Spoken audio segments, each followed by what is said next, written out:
नमस्कार welcome back to my channel. अहिले 8:30 बज्नु लाग्छ बिहानको। सो आज त अफिस 2 दिन बिदा भएपछि त अब अफिस जानु पऱ्यो। सो आज मैले नानीको चाहिँ बिदा छ कि उसलाई त अलिक खुलाइसकेँ। सो आज मैले ब्रेकफास्टमा के बनाएको छु भने चाहिँ यो सुजी र दही मिक्स गरेर अनि भेजिसहरू राखेर मैले प्यानकेक बनाएर यस्तो मिठो भएको छ नि होइन। अनि एउटा अमलेट पनि छ and then cup of tea. हेर्नु त कप मेरो यस्तो राम्रो कप छ है राखेको। So guys let's begin. चियाबाट सुरु गरेँ।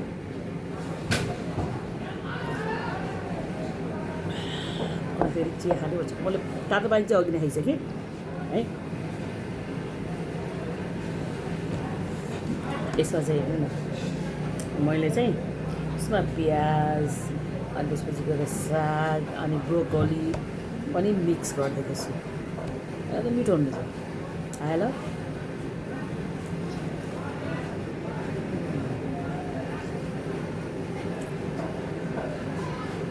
हजुर खुर्सानी हालेर मिठो हुन्छ। अब बच्चाले खाँदैन होइन, खाएन भनेर उसले पुरेर खान्छ तर खुर्सानी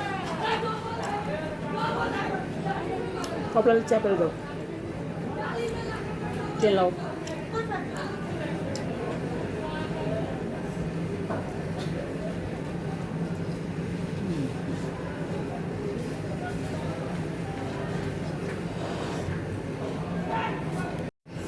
गाइस छोरी फेरि अब आज मेरो त अफिस छ नि त, उसको छैन, साथीकोमा अब छोड्नु पऱ्यो होस्टेलमा भनेको। फेरि अहिले जान्छु भन्दै गयो।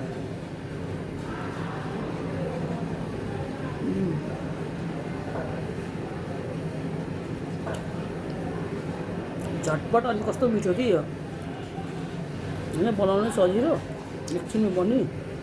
जस्ट 5-10 मिनट त्यो ब्याटर मिक्स गरेर एकछिन छोप्यो भने फुल्ने होइन, ढाडिन्छ।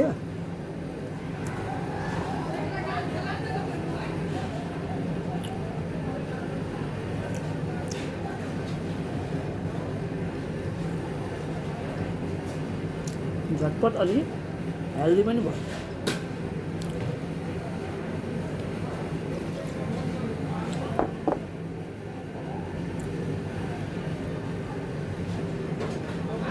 अहिले यसलाई इडलीको भाँडामा होइन, नभए अर्को हाम्रो स्टिमरमा पनि स्टिम गरेर खाँदा पनि हुन्छ। स्टिम गरेर खायो भने अझै हेल्दी हुन्छ होइन।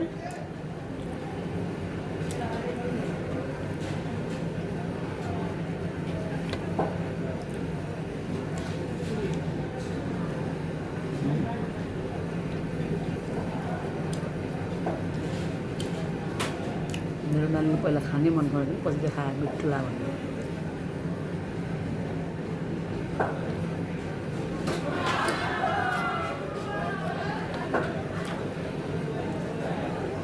मैले चाहिँ यो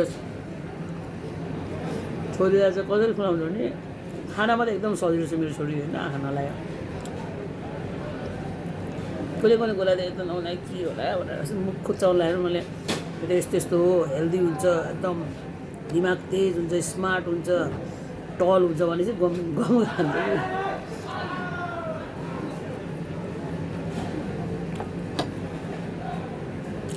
उसले सागै खान खोज्दैन होइन। एकदिन टिकटक हेरिरहेको थिएँ मैले, त्यसमा हाम्रो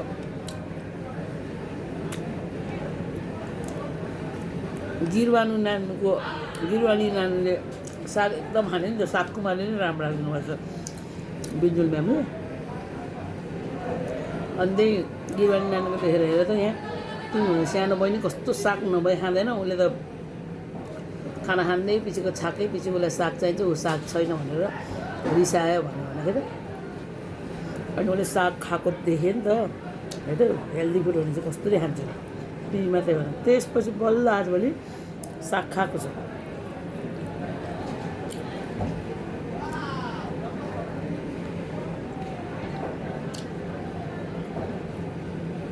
खानामा सजिलो त सजिलै छ होइन,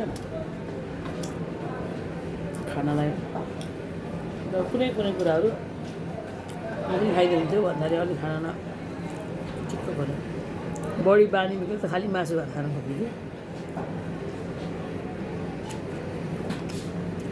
आफ्नो बाबा जस्तै कोही पनि जस्तै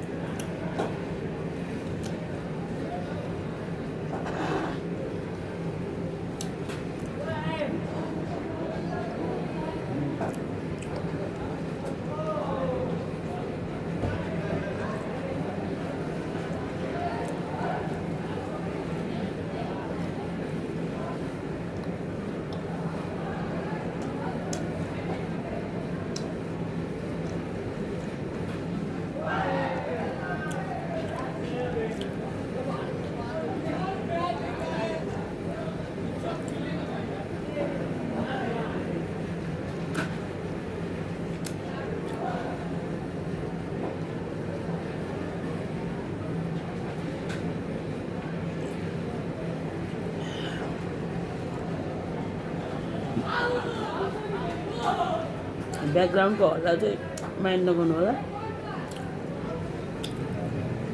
कलेजको ग्राउन्ड अलि ब्रेक छ नि त ब्रेकमा खेल्दैछ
सो गाइज मैले सकाएँ आफ्नो ब्रेकफास्ट चिया पनि सक्यो चिया चाहिँ एकचोटि फेरि बनाएर खान्छु अघि नानीलाई गर्दा गर्दा चिया अलि सेलाएको छ कि हुन त म त्यति तातो खाने मान्छे त होइन